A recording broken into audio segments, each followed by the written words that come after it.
Gentleman from Nebraska is recognized. Thank you, Mr. Speaker. Thank you, Chairman Hill, Ranking Member Waters. When I got the privilege of leading this subcommittee given to me by our chairman, the first order of business after I found out where my office was to go meet Emanuel Cleaver for dinner. We shared a prime rib, and I knew that night that we had something special. Housing is personal. Housing is not a building or a garage. It is where you bring home your first baby and the first bath is under the sink. It's where you tuck your little 7-year-old into bed and you say, I'm doing my part as a parent to protect her from being homeless or living a better life. And when I met Emanuel Cleaver, I could see in his eyes that this was personal to him.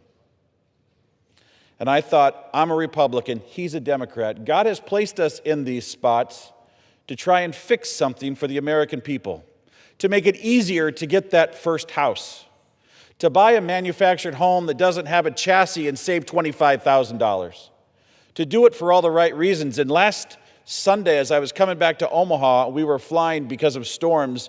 I was flying over Kansas City and the lights of Kansas City, and I thought to myself, I want this as much for him as I want it for Lincoln or Waverly or Papillion. And because of our chairman, because of our ranking member, because of our speaker, our leader, the leadership in both parties, we have a product that the American people can look at tonight on this floor and say, Congress did its job. They worked together. They compromised. Did we get everything we wanted? No. Have you ever met the ranking member? She drives a hard bargain. But did we move the ball forward for the American people? And the answer is yes. People send us to this town because they want solutions. They don't want what they get too often at 9 o'clock Eastern. They want to wake up and know that their kids have a chance to get into a home, to park their car in a garage, go to work at the factory the next day, and build a better life for the next generation. What do we have in this bill? We have a bicameral, bipartisan solution. The institutional investor ban language by the Senate created massive unintended consequences for the market. We know that. But listen, the Senate impressed us with sending a truly bipartisan bill over here. What the American people need to know is this is what the founders envisioned. House versus Senate. Republicans and Democrats united in the House, Republicans and Democrats united in the Senate behind an issue, not a personality.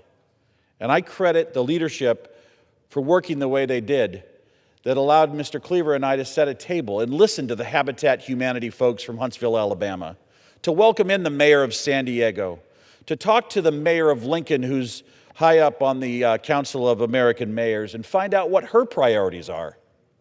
People are going to get into homes, and they're going to get into homes easier because of this.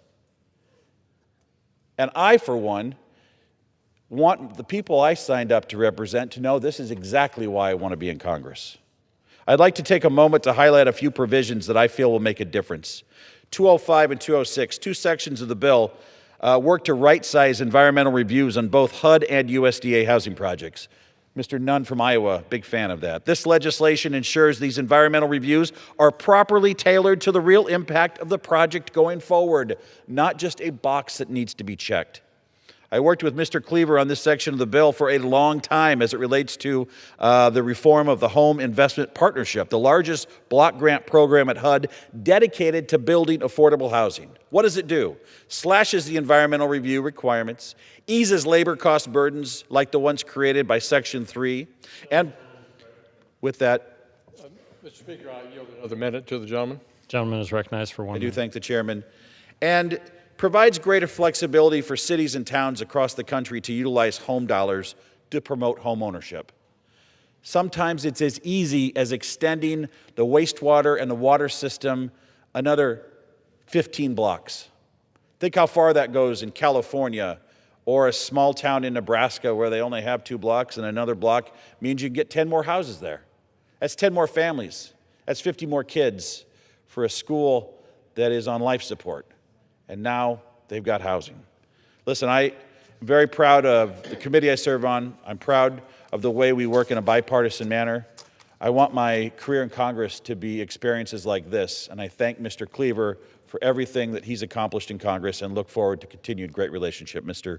Chairman, I yield back to you.